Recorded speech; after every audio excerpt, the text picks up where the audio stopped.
40년 전 색바랜 졸업사진 한 장이 새 여자의 인생을 송두리째 바꿔놓을 줄 누가 상상이나 했을까요? 박정수는 마광숙의 집 거실에서 앨범을 정리하던 중 우연히 그 사진을 발견했어요. 사진 속 학사모를 쓴 젊은 남자의 모습이 자신이 40년간 마음 한편에 묻어두고 살아온 그 사람과 너무나 닮아 있었기 때문이죠. 손이 덜덜 떨리는 것을 느끼며 박정수는 마치 과거로 시간여행을 한 듯한 기분이 들었습니다. 이 사진은 누구 건가요? 박정수의 목소리에는 평상시와는 다른 간절함이 배어 있었어요. 마광숙은 화분에 물을 주던 일을 멈추고 박정수를 돌아봤습니다. 박정수의 얼굴에 드리워진 충격적인 표정이 너무나 진지해서 마광숙은 순간 가슴이 두근거렸어요. 아, 그건 제 아버지 대학 졸업사진이에요. 어머니가 소중히 보관하고 계셨던 거예요. 마광숙의 설명이 끝나기도 전에 박정수는 사진을 두 손으로 감싸 안았어요. 그녀의 눈가에서 눈물이 흘러내리기 시작했고 그 광경을 목격한 마광숙은 어찌할 바를 몰랐어요. 늘 의젓하고 차분했던 박정수가 이토록 격렬한 감정을 드러내는 건 처음 보는 일이었죠. 어르신, 무슨 일이세요? 혹시 아프신가요? 혹시 이분이 마동진이라는 성함이신가요? 박정수의 질문에 마광숙은 깜짝 놀랐어요. 아버지 성함을 어떻게 알고 계신 걸까요? 마광숙은 조심스럽게 고개를 끄덕였어요. 맞아요. 아버지 성함이 마동진이셨어요. 그런데 어떻게 아시는지 박정수는 더 이상 말을 이어가지 못했어요. 40년 동안 그리워했던 첫사랑의 이름이 마침내 확인되는 순간이었죠. 그녀의 가슴 안에서는 기쁨과 아픔, 그리움과 후회가 뒤엉켜 폭풍우를 일으키고 있었습니다. 마광숙은 박정수의 예상치 못한 반응을 보며 심상치 않은 일이 일어나고 있음을 직감했어요. 아버지와 연관된 이야기인데 이렇게까지 강한 반응을 보이는 박정수를 보니 호기심이 커져만 갔습니다. 혹시 저희 아버지와 어떤 인연이 있으셨던 건가요? 박정수는 오랫동안 침묵을 지켰어요. 그녀의 뇌리에는 1980년대 청춘 시절의 추억들이 영화처럼 펼쳐졌어요. 연세대 중앙도서관에서 처음 눈을 마주쳤던 그 순간, 한강공원에서 함께 산책했던 기억, 그리고 마지막 작별의 아픈 순간까지 모든 장면이 생생하게 되살아났답니다. 그분은 제 첫사랑이셨어요. 박정수의 고백에 마광숙은 말문이 막혔어요. 자신의 아버지가 박정수의 첫사랑이었다니 이런 우연이 실제로 일어날 수 있는 일일까요? 마광숙은 아버지에 대한 어린 시절 기억을 떠올려 봅니다. 6살 때 급성 심장마비로 세상을 떠나신 아버지에 대해서는 어머니가 들려준 이야기들이 전부였죠. 박정수는 떨리는 음성으로 자신의 지난 이야기를 털어놓기 시작했어요. 1980년대 연세대 중앙도서관에서 만난 마동진은 시골 출신의 가난한 학생이었지만 훌륭한 의사가 되어 많은 사람들을 치료하겠다는 꿈을 품고 있던 청년이었어요. 두 사람은 빠르게 가까워졌고 서로에게 깊은 애정을 품게 되었어요. 그러나 박정수의 집안에서는 딸의 연애를 강력히 반대했어요. 부유한 집안의 딸이 가난한 시골 학생과 교제하는 것을 받아들일 수 없었던 것이었죠. 부모님은 마동진이 의과대학을 졸업하고 안정적인 직장을 구하면 결혼을 허락하겠다고 했지만 그것은 거의 불가능에 가까운 조건이었어요. 마동진은 온 힘을 다해 공부했어요. 박정수도 그를 위해 도서관에서 밤늦게까지 함께 공부하며 응원했습니다. 두 사람은 함께 꿈을 그리며 힘든 시간을 버텨냈어요. 하지만 현실은 그들에게 냉혹했죠. 1983년 마동진은 의과대학 졸업을 앞두고 갑작스럽게 학업을 포기해야 했어요. 고향의 가족들에게 응급 상황이 발생한 것이었어요. 그는 더 이상 박정수에게 부담을 주고 싶지 않다며 편지 한 통만 남기고 홀연히 사라져버렸어요. 박정수는 그를 찾아다녔지만 마동진은 고향으로 돌아간 후 완전히 연락을 끊어버렸어요. 그 뒤로 40년 동안 그분을 찾고 싶었어요. 하지만 이름마저 정확히 기억하지 못해서 박정수의 이야기를 듣던 마광숙은 매우 복잡한 기분이 되었어요. 아버지의 젊은 시절 연애 이야기를 처음 듣는 것도 놀라웠지만 그 상대가 바로 지금 함께 생활하고 있는 박정수라는 사실이 더욱 충격적이었답니다. 어르신, 저희 아버지는 고향에 내려가신 후 어머니를 만나 결혼하셨어요. 그리고 제가 6살 때 급성 심장마비로 돌아가셨습니다. 박정수는 마동진이 이미 이 세상 사람이 아니라는 사실을 듣고 깊은 충격에 빠졌어요. 40년 동안 그리워했던 사람이 더 이상 존재하지 않는다는 현실이 그녀를 절망으로 몰아넣었죠. 그러나 동시에 그가 따뜻한 가정을 이루고 살았다는 사실에서 작은 위로를 느꼈어요. 그럼 광숙이가 동진 오빠의 딸이란 말이네요. 박정수는 마광숙을 바라보며 마동진의 모습을 찾으려 했어요. 마광숙의 눈썹과 웃음에서 젊은 시절 마동진의 모습이 희미하게 보이는 것 같았어요. 그녀의 마음에는 묘한 감정이 일어났어요. 사랑했던 사람의 딸을 만났다는 기쁨과 함께 그가 다른 여자와 가정을 이루었다는 복합적인 감정이 공존했죠. 마광숙 또한 혼란스러웠어요. 아버지의 첫사랑이 지금 같은 집에서 생활하고 있다는 현실이 믿어지지 않았어요. 하지만 박정수의 진실한 눈물을 보니 이 모든 것이 거짓이 아님을 알 수 있었어요. 그때 공주실이 마당에서 빨래를 널고 들어왔어요. 딸과 박정수가 진지한 분위기로 대화하고 있는 모습을 보고 의아해했어요. 무슨 일이야? 둘이 왜 이렇게 심각한 표정이야? 마광숙은 어머니에게 상황을 설명했어요. 박정수가 아버지의 첫사랑이었다는 놀라운 사실을 들은 공주실은 잠시 말을 잇지 못했어요. 그녀의 머릿속에서는 남편 마동진이 살아생전했던 말들이 떠올랐어요. 그이가 가끔 술 한잔하면 그런 말을 했어.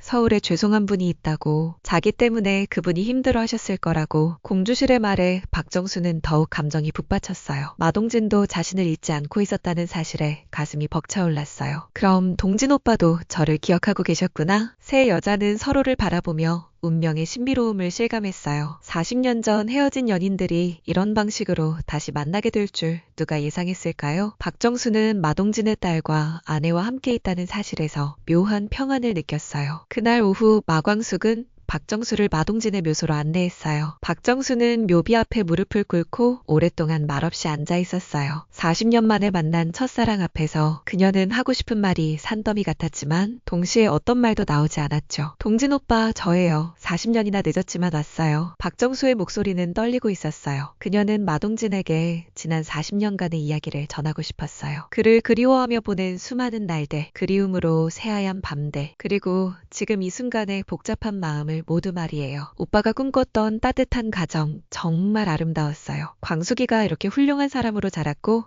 오빠를 닮아서 따뜻하고 선한 마음을 가졌어요. 마광숙은 박정수의 어깨를 부드럽게 어루만지며 조용히 말했어요. 어르신, 이제 어르신도 저희 가족이에요. 아버지가 그걸 바라실 거예요. 그날 밤 박정수는 마광숙의 집에서 잠들었어요.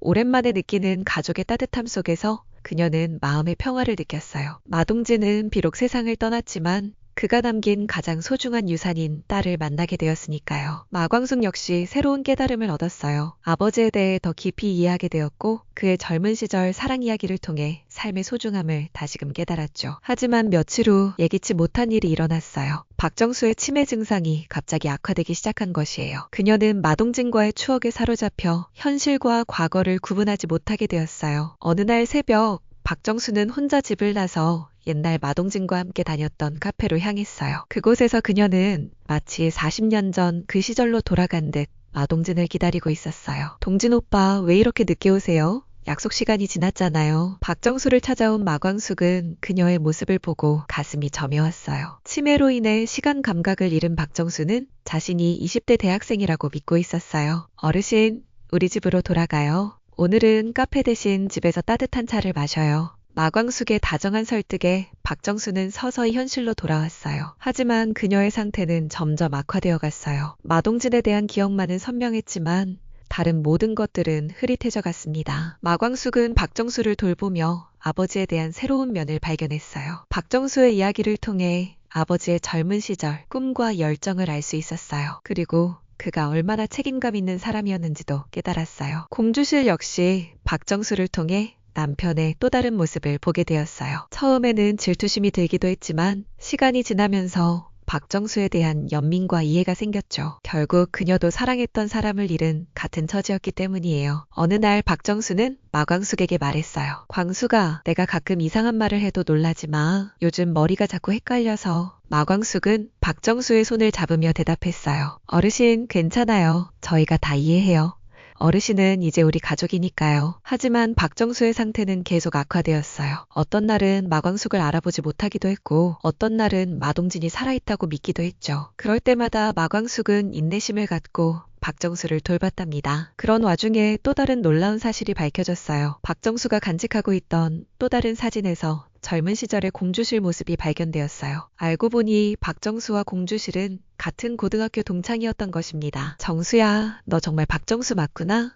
내가 고등학교 때 같은 반에서 공주실의 기억도 되살아났어요. 고등학교 시절 같은 반에서 공부하던 친구가 바로 박정수였기 때문이에요. 하지만 박정수는 이미 그 기억을 잃은 상태였죠. 이제 새 여자의 관계는 더욱 복잡해졌어요. 박정수는 마동진의 첫사랑이자 공주실의 고등학교 동창이었고, 마광숙은 그 모든 인연의 중심에 있는 마동진의 딸이었어요. 마광숙은 이 모든 우연이 정말 우연일까 하는 의문을 갖기 시작했어요. 아버지가 돌아가시기 전에 했던 말들이 떠올랐어요. 언젠가 모든 것이 제자리를 찾을 거야 라고 했던 그 말이 이제야 의미를 갖는 것 같았어요. 박정수의 치매가 심해지면서 마광숙 가족들은 그녀를 돌보는 것이 점점 어려워졌어요. 하지만 아무도 그녀를 포기하지 않았어요. 마동진의 사랑을 받았던 사람이자 이제는 가족이 된 박정수를 끝까지 보살피기로 했죠. 그런데 어느 날 박정수가 갑자기 말했어요. 광수가, 내가 동진 오빠에게 전하지 못한 말이 있어. 그때 헤어질 때 하지 못한 말이. 마광숙은 박정수의 말을 들으며 가슴이 뭉클해졌어요. 40년 전 이별의 아픔이 아직도 그녀를 괴롭히고 있었던 거예요. 어르신, 무슨 말이었나요? 고마웠다고. 그리고 미안했다고, 그 사람이 나 때문에 고생했다는 걸 알고 있었다고. 박정수의 눈에서 또다시 눈물이 흘렀어요. 마광숙은 그 눈물을 닦아주며 말했어요. 어르신, 분명히 아버지도 알고 계실 거예요. 어르신의 마음을 말이에요. 하지만 그날 밤 박정수는 평소와 다른 모습을 보였어요. 갑자기 가방을 챙기기 시작했어요. 어르신, 어디 가세요? 집에 가야 해. 우리 엄마가 기다리고 계셔. 박정수는 이미 40년 전 젊은 시절로 돌아가 있었어요. 마광숙은 그녀를 달래려 했지만 박정수는 고집을 부렸어요. 바로 그때 예상치 못한 일이 벌어졌어요. 박정수의 가방에서 또 다른 오래된 편지가 발견되었어요. 그것은 마동진이 고향으로 떠나기 전에 박정수에게 쓴 편지였는데 박정수가 받지 못했던 편지였어요. 편지에는 마동진의 진심이 담겨 있었어요. 그는 박정수를 사랑했지만 자신의 처지 때문에 그녀를 불행하게 만들고 싶지 않았다고 적었어요. 그리고 언젠가 더 나은 사람이 되어 다시 만나고 싶다는 소망도 적혀 있었어요. 하지만 편지의 마지막 부분에는 더욱 놀라운 내용이 있었어요. 마동진이 박정수에게 남긴 마지막 메시지였어요. 정수야, 만약 우리가 다시 만나지 못한다면 언젠가 내 딸이 너를 찾아갈 거야. 그때는 그 아이를 너의 딸처럼 생각해줘. 그것이 내가 너에게 줄 수 있는 마지막 선물이야. 이 편지를 읽은 마광숙은 모든 것이 우연이 아니었음을 깨달았어요. 아버지는 이미 모든 것을 예견하고 있었던 거예요. 그리고 40년 후 그의 예언이 현실이 된 것이죠. 그런데 바로 그 순간 박정수가 갑자기 쓰러졌어요. 마광숙은 서둘러 119를 불렀고 박정수는 병원으로 급히 이송되었어요. 의사는 박정수의 상태가 심각하다고 했어요. 치매로 인한 스트레스와 과거의 트라우마가 복합적으로 작용해 급격히 약화된 것이었죠. 마광숙은 병원에서 박정수를 지켜보며 복잡한 심정이 되었어요. 아버지의 첫사랑이자 이제는 가족이 된 박정수가 위험한 상황에 처해 있었어요. 그때 박정수가 의식을 잃기 직전에 마광숙에게 말했어요. 광수가, 내가 만약 기억을 모두 잃는다면 그래도 동진 오빠 이야기만은 기억하고 싶어. 마광숙은 박정수의 손을 꼭 잡으며 대답했어요. 어르신, 저희가 기억할게요. 아버지와 어르신의 사랑 이야기를 영원히 기억할게요. 하지만 박정수의 상태는 점점 악화되었고 의사들은 희망적이지 않다고 했어요. 마광숙은 마지막까지 박정수 곁을 지켰어요. 그런데 며칠 후 기적 같은 일이 벌어졌어요. 박정수가 의식을 되찾은 것입니다. 하지만 그녀는 많은 기억을 잃었어요. 마동진에 대한 기억도 마광숙에 대한 기억도 모두 사라져버렸어요. 여기가 어디죠? 당신은 누구신가요? 박정수는 마광숙을 전혀 알아보지 못했어요. 마광숙은 가슴이 아팠지만 다시 처음부터 시작하기로 결심했어요. 안녕하세요. 저는 마광숙이에요. 앞으로 어르신을 돌봐드릴 사람입니다. 하지만 놀라운 것은 박정수가 마동진의 사진을 보았을 때의 반응이었어요. 기억은 사라졌지만 마음 깊은 곳의 감정은 여전히 남아있었어요. 이 사람 왠지 낯이 익네요. 어디서 본 것 같은데. 마광숙은 이것이 진정한 사랑의 힘이라고 생각했어요. 기억은 사라져도 마음속 깊은 곳의 사랑은 절대 사라지지 않는다는 것을 깨달았죠. 그로부터 몇 달 후 박정수는 마광숙의 집에서 새로운 생활을 시작했어요. 비록 과거의 기억은 잃었지만 매일매일 새로운 추억을 만들어가고 있었어요. 마광숙은 그녀에게 마동진의 이야기를 조금씩 들려주었고 박정수는 그 이야기를 들을 때마다 왠지 모를 그리움을 느꼈어요. 그런데 어느 날 박정수가 마광숙에게 말했어요. 광수가, 내가 꿈을 꾸었어. 아주 따뜻하고 아름다운 꿈이었지. 젊은 남자가 나타나서 고맙다고 하더라. 그리고 이제 편히 쉬라고 했어. 마광숙은 그 말을 듣고 가슴이 뭉클해졌어요. 아버지 마동진이 박정수에게 나타나 마지막 인사를 한 것 같았어요. 하지만 이 모든 것은 시작에 불과했어요. 박정수의 과거에는 마동진과의 인연보다도 더 큰 비밀이 숨겨져 있었어요. 그리고 그 비밀이 곧 마광숙 가족의 운명을 또다시 뒤바꿔 놓을 것입니다. 과연 박정수가 간직하고 있던 진짜 비밀, 그 비밀은 무엇일까요? 궁금하다면 구독, 좋아요, 알람 설정하시고 다시 보자 TV 기다려주세요. 감사합니다.